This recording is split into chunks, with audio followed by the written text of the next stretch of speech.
PTO 540 અને 1000 નો PTO છે અને આપણા બધા મોડેલમાં પીટીઓ રિવર્સિબલ છે, હાઇડ્રોલિક છે, 3 પોઈન્ટ લિંક છે, ટોપ લિંક છે, પાછળ જે ડીઝલ ટ્રેક્ટરમાં છે એ જ રીતે આખું પાછળનું સ્ટ્રક્ચર છે. એટલે તમે જીપીએસથી આ ટ્રેક્ટરને મેપ કરી શકો, તમે જોઈ શકો તમારું ટ્રેક્ટર ક્યાં છે મોબાઈલમાં. લાઇટ છે, પંખો, ટ્યુબ, સબમર્સિબલ, પછી ઝટકા મશીન, 3 હોર્સ પાવર નો પંપ, આ બધું આમાંથી તમે ચલાવી શકો. આખી જે આપણી ચેસીસ છે ટ્રેક્ટરની એ તમે જોશો એમાં ક્યાંય વેલ્ડિંગ નથી, અહીંયાથી ચાર્જ થાય.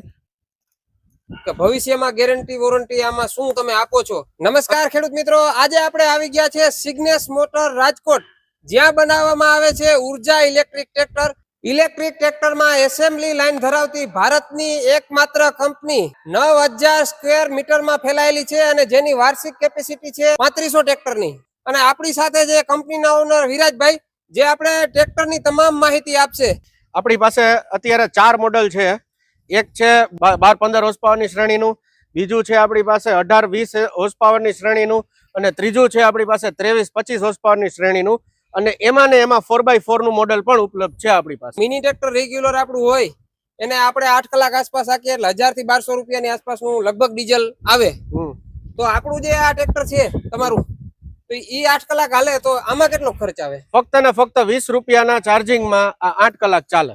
ઇલેક્ટ્રિક ટ્રેક્ટર ની કે કોઈ પણ વસ્તુની વાત આવે એટલે એક એવું મનમાં થાય કે આનું ભવિષ્ય કેવું? તો મેન્ટેનન્સમાં આમાંથી એન્જિન નીકળી જાય છે, આમાં એન્જિન છે જ નહીં. 100% ઇલેક્ટ્રિક ટ્રેક્ટર છે, તો આમાં એન્જિન હંમેશા તમને ખબર હોય તો ટ્રેક્ટરમાં 90% મેન્ટેનન્સ એન્જિનનું આવતું હોય છે.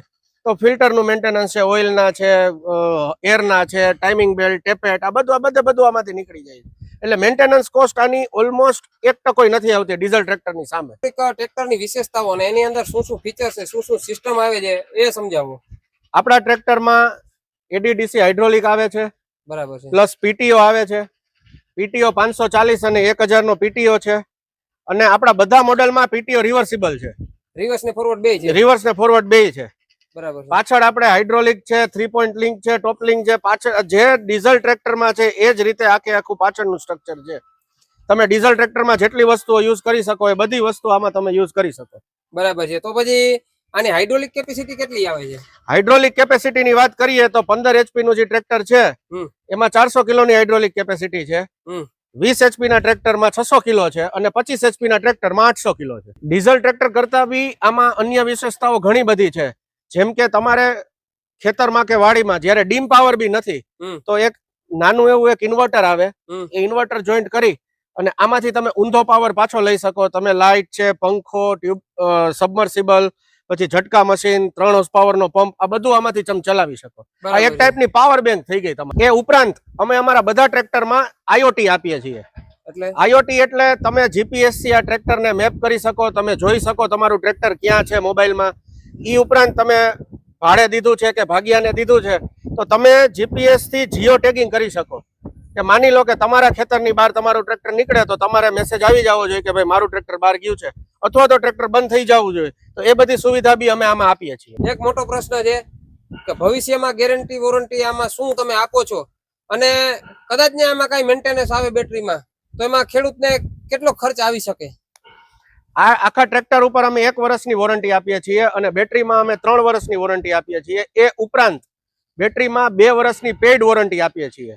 પણ ખરું જોતા તમે જોવો તો આ ટ્રેક્ટરમાં લિથિયમ આયન બેટરીનો યુઝ થાય છે. અને બેટરીની આયુષ્યની જયારે વાત કરીએ તો આ બેટરીની આયુષ્ય 1000 લાઈફ સાયકલની હોય છે. લાઈફ સાયકલ એટલે 0 થી 100% ચાર્જ થાય અને 100 થી 0% ઉતરે એને એક લાઈફ સાયકલ કહેવાય. હવે માની લઈએ કે આપણે ઇલેક્ટ્રિક ટ્રેક્ટર એવરેજ વર્ષની 500 કલાક બી ચાલે તો એની ગણતરી કરતા આ બેટરીની આયુષ્ય 10 થી 12 વર્ષની થઈ. અને 10 થી 12 વર્ષ પછી પણ બેટરીનું બદલાવાનું ભારણ ક્યારેય ખેડૂત ઉપર આખી બેટરીનું નથી હોતું. કારણ કે બેટરી જે હોય છે એ નાના સેલની બનેલી હોય છે. આને સેલ કહેવાય. બરાબર છે. આવા ઘણા બધા સેલને સિરીઝ કનેક્શન આપી અને બેટરી બનેલી હોય છે.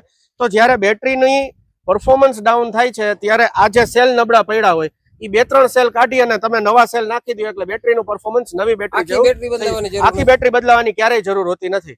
અને સેલના તમને હું પ્રાઇસની વાત કરું તો આજે આ એક સેલ માર્કેટમાં 4 થી 4500 રૂપિયાનો મળે છે અને લિથિયમ આયન સેલના ભાવ કોન્સ્ટન્ટલી ઘટે છે. આજે 4 વર્ષ પહેલા જ અમે જયારે આ સેલ લેવા જતા તો અમને આ સેલ 8 થી 10,000 રૂપિયાનો પડતો. 10 થી 12 વર્ષ પછી આ સેલની કિંમત હજી પણ ઘટી શકે. અમે આખી ટ્રેક્ટરની ડિઝાઇન ને આધુનિક યુગની ડિઝાઇન લઈ ગયા છીએ કે તમે જયારે ટ્રેક્ટર ચલાવતા હો તો તમે ગર્વ અનુભવો.